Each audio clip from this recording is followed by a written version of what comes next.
Who are you? Malakas sa tanong ni Miguel na nakatingin sa babaeng nakatayo sa harapan niya. Good afternoon ho, sir. Magarang nasabi ni Amara kahit gusto niya nang manginig sa takot. Pwede ka bang makausap? Ma'am, labas ka na ho, please lang. Naiiyak na pakiusap ng sekretary dahil baka mapatalsik siya sa trabaho. Di pa naman okay ang mood ng boss niya. Please, konting time lang ho. Pakiusap ni Amara. Ako ho ang designer ng CA company na pinaparatangan ninyong nang-open ng design. Napatitig si Miguel sa babaeng nakatayo sa harapan. Kitang-kita niyang takot pero may halong tapang sa mukha nito. Lumabas ka na, Ivy? Sabi ni Miguel sa sekretary kaya't tumabas na ito at naiwan sila. So, ikaw palang pinalit ni Clyde sa anak ko, sabi niya. Simple lang ang babae at malayo sa pananamit ng anak niya pero nasa mukha nitong angking ganda. Pumunta ho ako para ipaliwanag ang disenyo ko. Ako po talagang gumawa na at hindi ko po kinopya, sabi ni Amara. Masyado ka matapang para sabihin sa akin yan. Sabi ni Miguel na naikayom ang kamao. Ako ang nagmamayari ng orihinal niyan, kaya't huwag kang magpanggap. May proof ba kayo? Malungkot na tanong ni Amara. Gusto niyang malaman kung paano nito nasabing ito ang orihinal na lumikha ng broken dream necklace niya. Iharap ni Miguel sa kanya ang stand frame na lumang guhit kaya't nagulat si Amara.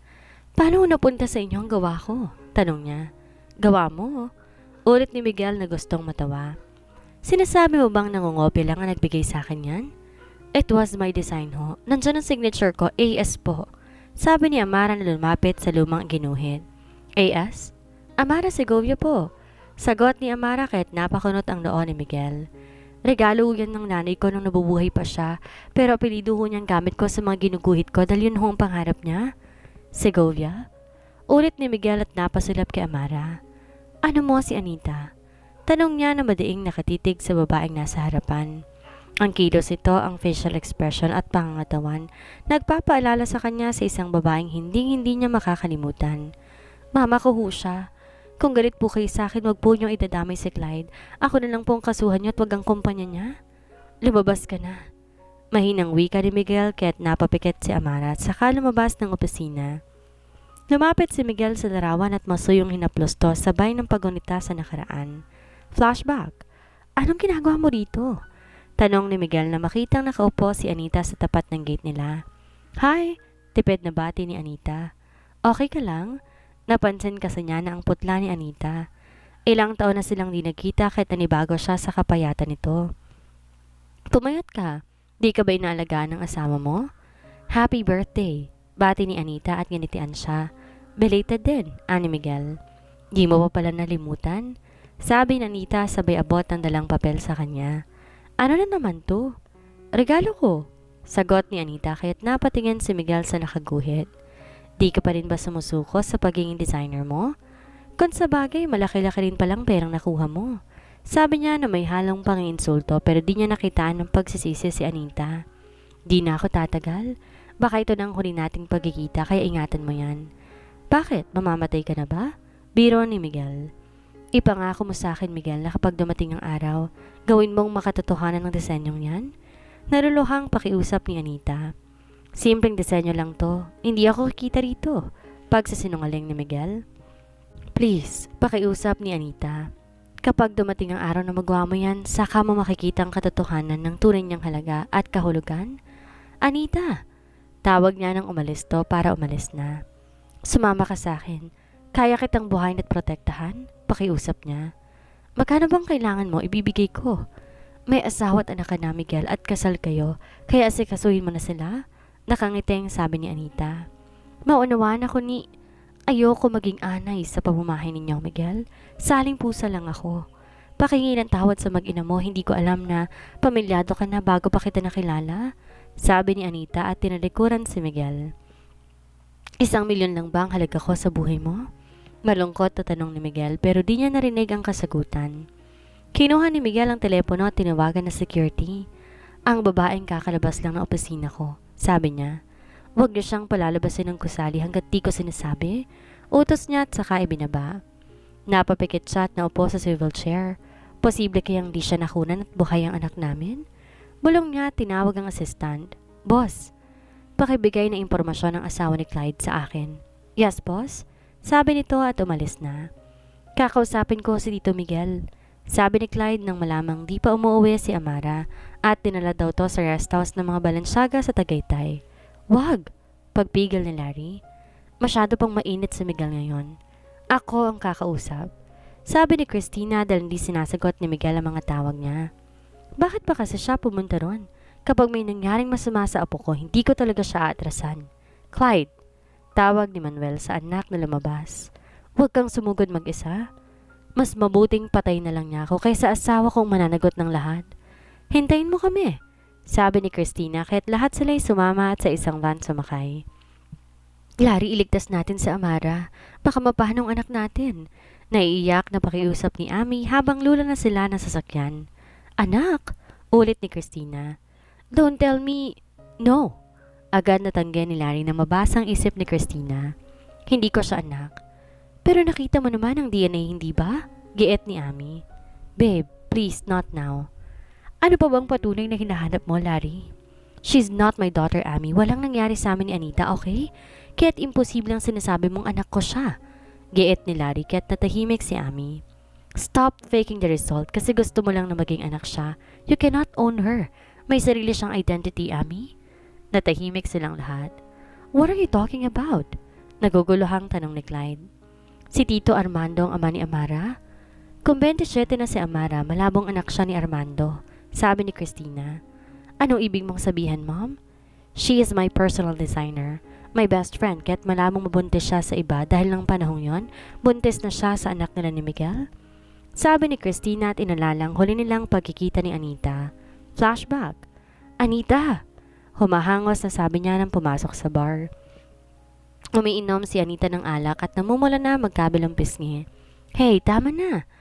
Akin na yung alak ko, sabi ni Anita sabay agaw ng alak kay Christina pero inago ulit ng huli. Bakit mo siya pinapayagang uminom? Galit na tanong ni Christina kay Larry. I'm sorry pero nakainom na siya nang dumating ako. Paumanhin ni Larry na hindi mapigilan si Anita. Anita, makakasama to sa anak mo. Ano ba? Saway ni Christina at nalayo lahat ng bote ng alak sa kaibigan. 3 buwan na tong buntis sa anak nila ni Miguel. Mamamatay ng lahat ng lalaki sa mundo. Gigil na sabi ni Anita at saka napatingin kay Christina. Tina, sabi niya at saka niyakap ang kaibigan at umiyak. Hush, tahan na. Pakiusap ni Christina sa kahinagod ng likod ng kaibigan. Wala na siya. Ikakasal na sila, sabi ni Christina. Bakit niya ako niloko? Mahal ka ni Miguel. Kung mahal niya ako, bakit siya nagsinungaling? Doha ang tanong niya. Nangako siya na ako lang mahal at papakasalan niya. Mahirap lang si Anita pero mula na makilala niya si Christina, nakakatikim siya ng mamahaling gamit kapalit ng paggawa niya ng damit dito. Dahil kay Christina nakilala niyang kaibigan nitong si Larry na unang nanligaw sa kanya. Pero nang lumipat si Miguel sa school nila, doon na nagsimula ang pag-iibigan nila. Mas pinili niya si Miguel kaysa kay Larry. Pero nanatili pa rin silang magkaibigan. Okay ng lahat, handa siya ipakilala ni Miguel sa mga magulang, lalo nang malaman nilang buntis siya pero bigla lumitaw si Yvette, ang dating kasintahan ni Miguel at may anak na sila, si Yvonne. Baka hindi naman anak niya yun, sabi ni Laring awang-awa kay Anita. Kung siya lang sanang pinili nito, hindi ito masasaktan ng ganito. Positive ang DNA test at kamukhang-kamukha niyang bata. Kahit hindi na i-DNA, malalaman nilang anak nito si Yvonne. Nangako siya na ikaw ang pipiliin niya, sabi ni Larry. Pero nasan siya ngayon? Malungkot at tanong ni Anita at kinuhang isang bote ng alak. Doon siya sa babae at naghahanda ng kasal nila. Lasing ka na, Anita, tama na yan. Saway ni Larry sabay agaw ng alak dahil mababa ang alcohol tolerance nito. Iinom ako hanggang mamatay ako, sabi ni Anita sabay ubos sa laman ng bote. Tama na, Anita, lasing ka na, girl, sabi ni Christina. May gagawin ka pang dress ko. Tama, sisikat pa ako sa buong mundo. Sinong tinetext mo? Tanong ni Anita. Girlfriend ko. Pag sinungaling ni Larry kaya't inagaw ni Anita ang cellphone niya. Huwag mo siyang i-text kung ayaw mong isumpa kita. Pagbabanta ni Anita at binigyan ng tiger lock si Larry dahil alam naman niya si Miguel ang tinetext ni Larry. 2 araw na siyang di nagre-reply sa kasintahan. Kahit natawag ito hindi niya sinasagot. Tama na. Ang isipin mo ang anak mo magpakatatag ka, Anita. Nandito lang kami. Sabi ni Christina, tinulungan ng kaibigang makatayo para lumabas. May pangarap ka pa kahit gawin mong inspirasyon ng anak mo para lang mabuhay at lumaban? Palabas na sila nang mapaupo si Anita kaya agad sumaklolo si Larry. Ang anak ko! Natarantang sabi ni Anita nang sumakit ang tiyan. Oh shit! Bulalas ni Larry at binuhat to na makitang dugo na dumadaloy sa binti ni Anita. Ikaw na mag-drive, Christina? Dali-dali nilang dinala ang kaibigan sa pinakamalapit na ospital. Dahil takot na magalit ang mga magulang, umuwi muna si Christina. Si Larry naman paminsan-minsan bumibisita. Salamat sa tulong ninyo. Pasasalamat ni Anita. Wala na ba talaga ang baby mo? Malungkot na tanong ni Christina. Di niya siguro deserve ang mundo. Mabait nang umiti si Anita sa kaibigan. Hey, discharge ka na ba? Tanong ni Larry nang pumasok. Oo, nabayaran ko ng lahat. Sagot ni Anita. Ubos ang naipon niya sa ospital. Tara, hahatid na kita. Sabi ni Larry na palabas na pero nagulat na makitang pumasok ang ginang. May kailangan ho ba kayo? Magalang na tanong niya sa ina ni Miguel. 1,000,000. Kapalit ng paglayo mo sa anak ko? Sabi ng babae sabay tapon ng malaking bag sa harapan na puno ng pera. Anita, wag. Pagpigil ni Larry. Bibigyan kita ng pera. Anita, wag kang makinig sa kanya. Sabi ni Christina at hinarap ang ginang. Pasensya na ho pero hindi niya ipagpapalit ang pangarap at pagmamahal para sa pera. Dinampot ni Anita ang bag at tumarap sa ginang. Salamat po. Malaking tulong ang pera ninyo sa akin. Anita, ano ba? Bulyaw ni Larry. 1,000,000 lang ba ang katapat mo? Gumising ka nga. Wala kayong trabaho at umaasa lang kayo sa mga magulang ninyo. Mula ngayon hindi na tayo magkakakilala. Sabi ni Anita at lumabas ng ospital. End of flashback. Dito na tayo. Sabi ni Manuel kaya bumaba sila. Hinarangan sila ng gwardiya pero nagsusumigaw si Christina. Lumabas ka, Miguel. Huwag kang tuwag. Sigaw ni Christina. Umalis na kayo. Pagtataboy ni Miguel na lumabas. Ilabas mo muna si Amara, sabi ni Larry. Ilalabas ko siya kapag lumabas ng DNA result, sabi ni Miguel. Buntis siya, Miguel. At kapag may nangyaring masama sa apo ko, papatayin talaga kita. Gusto ko lang malaman ng totoo, sabi ni Miguel. Kapag nawala ang apo ko sa sinapupunan niya, kasalanan mo. Uulitin mo na naman ba ang nakaraan? Matapang na tanong ni Christina. Hindi ko kasalanang nawala ang anak namin, Christina. Alam ninyong pinaglaban ko siya, pero pinalit niya lang ako sa 1,000,000? Sumbat ni Miguel. Usapan nilang kausapin niya si Yvette na iurong kasal, pero nabalitaan niyang uminom sa bar si Anita, kaya't nawala ang anak nila. Dagdagan pa ng pagtanggap nito sa ibinayad ng ina niya. Hindi mo alam kung gaano kahirap ang pinagdaanan niya, Miguel. Umpisa pa lang nagsinungaling ka na sa kanya. Hindi ko alam na may anak kami ni Yvette. Gait naman ni Miguel. Ang mga magulang niya may gusto silang ikasal. Ex na niya si Yvette at bigla tong nawala kaya't nawalan sila ng komunikasyon. Doon niya nakilala si Anita. Simple lang to at maraming pangarap sa buhay kahit mahirap. Naging masaya sila kahit palihim ang relasyon nila. Nangako siya na kapag nakuha ng kumpanya ng magulang, susuportahan niya to na makamit ang pangarap. Pero nagpakasal ka pa rin kay Yvette. Ni hindi ka nga makatakas sa bahay ninyo para makitang mag-ina mo at madalas ka pang gumala. Kasama sina Yvonne at Yvette, anong iisipin niya? Parinisi ni Christina. Alam mo ba kung gaano kahirap tanggapin yon? Tama na, saway ni Larry. Pakawalan mo na si Amara, Miguel. Kagaya ng sabi ko, kailangan ko ng DNA result. Paano kapag anak mo siya? Ibibigay ko, nararapat na sa kanya, sabi ni Miguel. Paano si Yvonne? Tanong ni Amy. Hindi ba't mahal pa niya si Clyde? Maiintindihan niya. Suntok sa buwan na sabi ni Miguel. Ngayon, paano mo susolusyonan na ang dalawang anak mo na naman na nagkakagulo sa iisang lalaki? Tanong ni Christina na gustong durugin ng kaibigan. Bakit kaya hindi mo ako tulungan? Anak mo naman ang lalaking pinagkakaguluhan nila, sabi ni Miguel. Pupuntahan ko lang ho si Amara. Paalam ni Clyde na umakit na sa itaas. Nagpapasalamat siyang hindi siya pinigilan ng mga gwardya. Oh, napadpad ka rito?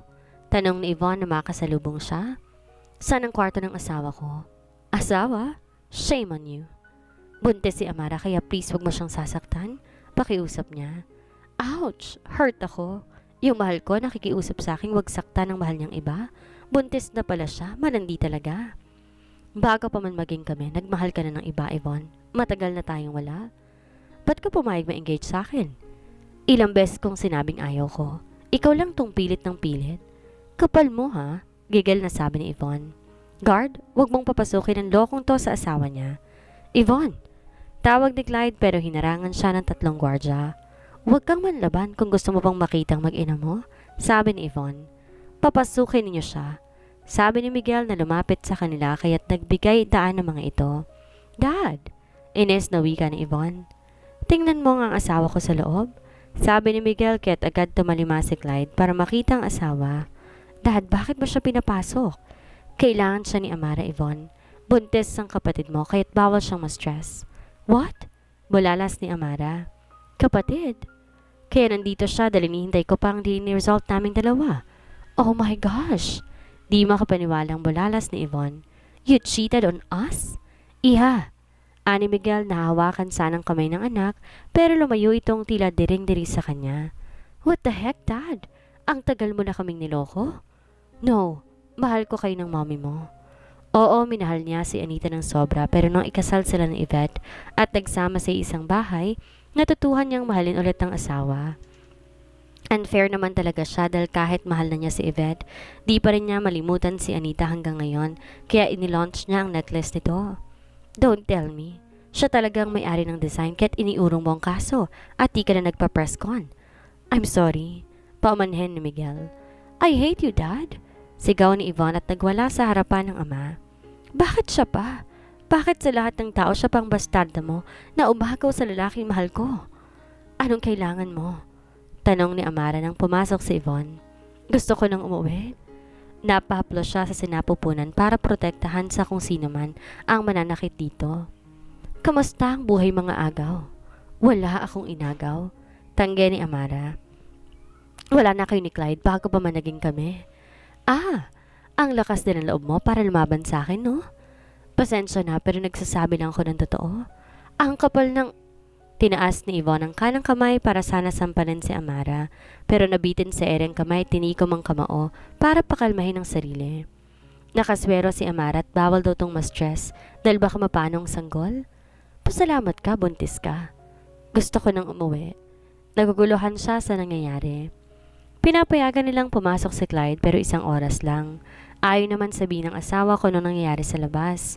Ang sabi nito magiging okay rin ang lahat at di siya nito pababayaan at ipagpapalit. Your mother's blood is very good at stealing.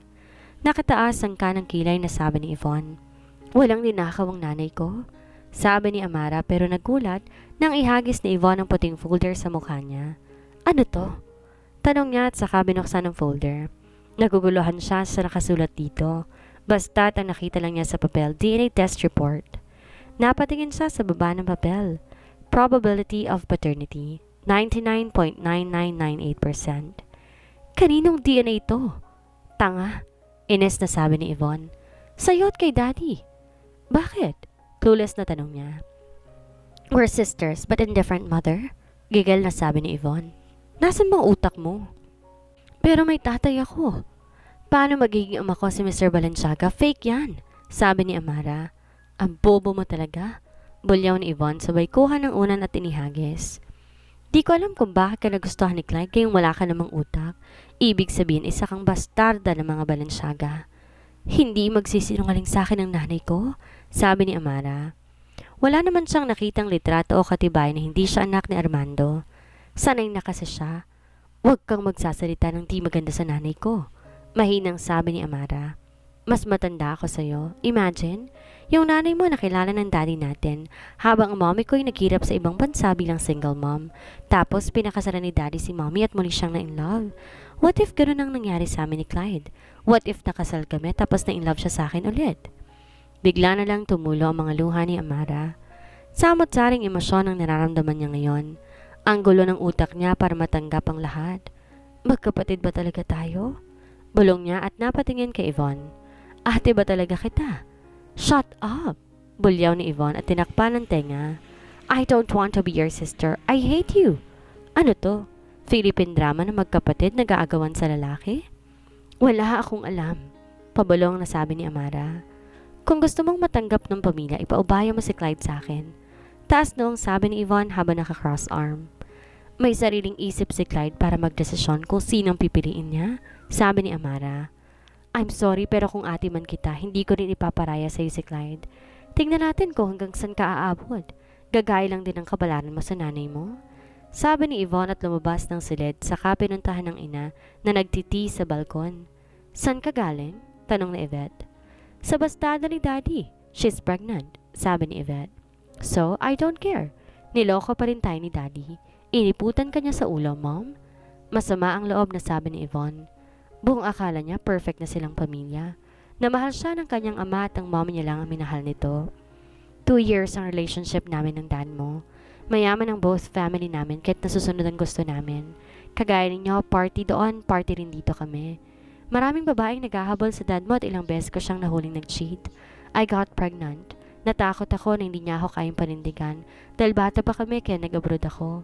Di ako nakipag-contact sa kanya at di niya rin alam na buntis ako. Pagkukwento ni Yvette. Anong gusto mong ipaalam, Mom? Nang panahong wala ako, nakilala niya si Anita. Let me say na in love siya. Naging seryoso sa buhay at natutong magmahal ng iba. Nang bumalik ako para ipaalam na may anak na kami, iba na ang mahal ng daddy mo. Nakita ko kung paano niya ipaglaban si Anita sa parents namin pero napabuntong hininga si Yvette. Iniwan na siya ni Anita. Nawala ang pinagbubuntis ito dahil sa pag-iinom sa bar at pinagpalit sa pera kahit napilitan siyang magpakasal sa akin. So, second choice lang din pala tayo kahit tayong nauna? Napasmirk na sabi ni Yvonne. Great! Mahal tayo ng daddy mo, sabi ni Yvette. Paano mo nasabi yun? Eh di ka naman niya pipiliin kung di siya iniwan ng Anita na yun. Dahil ramdam ko ngayon, bata pa kami noon, sabihin na lang natin parte yun ng kabataan namin. Hinawakan niya ang kanang kamay ng anak at ngumiti rito. Ang daming what ifs pero kung ano man ang ngayon ay bunga yun ang naging desisyon namin noon. Masakit man sa una pero kapag tumagal, makikita natin ang kasagutan ng mga bakit na tanong natin. Mom, hindi ko pa rin siya matanggap. Si Amara at ikaw parehong biktima lang. Huwag mong isipin na hindi ka mahal ng daddy mo dahil ilang dekadang lumaki si Amara ng walang ama.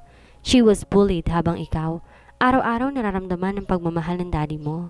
Ikaw ang matanda kaya't kung pwede, malungkot at tinignan ni Yvette ang anak. Ikaw na lang ang magparaya.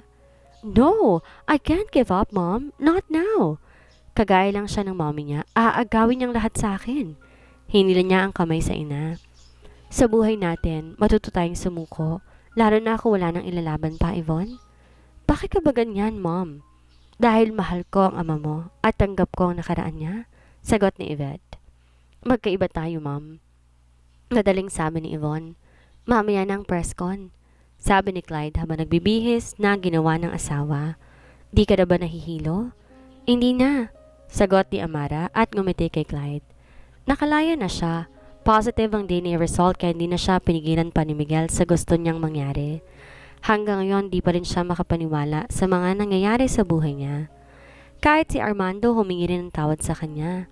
Totoong mahal nito ang mama niya kahit pinakasalan niya ito, pero natuklasan nitong mahal pa rin nito si Miguel kaya't nagrebelde si Armando at nakilala nga nito si Lucy. Nalaman ni Amara ng 1 milyong pera, yun ang binili ng ina ng kanilang bahay para kapag mawala ito, kampante itong may matitirhan si Amara. Anong sabi ng daddy mo? Tanong ni Clyde. Wala, nagtatanong lang kung kumain na ako, tapos binigyan niya ako ng VIP card sa shopping malls at credit card. Nilagyan din niya ang bank account ko pero di ko nasilip kung magkano. Gusto lang niyang bumawi sa'yo. I know, pero matanda na ako, kaya hindi ko rin alam kung papaano. Pag-amin ni Amara. Inawakan siya ni Clyde sa magkabilang balikat at tinalikan sa noo. Ang mahalaga, hindi siya nakikialam sa relasyon nating dalawa, kahit ano pang gagawin at sasabihin ni Yvonne. Di pa rin ako makapaniwala na kapatid ko siya, sabi ni Amara. Kaya pala gandang-ganda siya nito nung una pa lang dahil magkadugo rin pala sila. Boss, nakahanda ng conference room? Sabi ni Rino nang pumasok. Okay, susunod kami, ani Clyde. Mauna ka na, CR lang ako, sabi ni Amara. Lahat ng empleyado nasa conference room na kaya't solo niya ang bathroom. Hello, dear sister.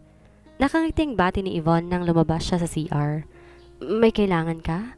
Naiilang na sabi niya. Kung di lang kaaway ang turing nito sa kanya, baka mapuri pa niya to sa ganda ng long red gown nito. Asawa mo? Diretsahang sagot ni Yvonne. Iba na lang. Iyon ang gusto ko eh. Mataring na sagot ni Yvonne.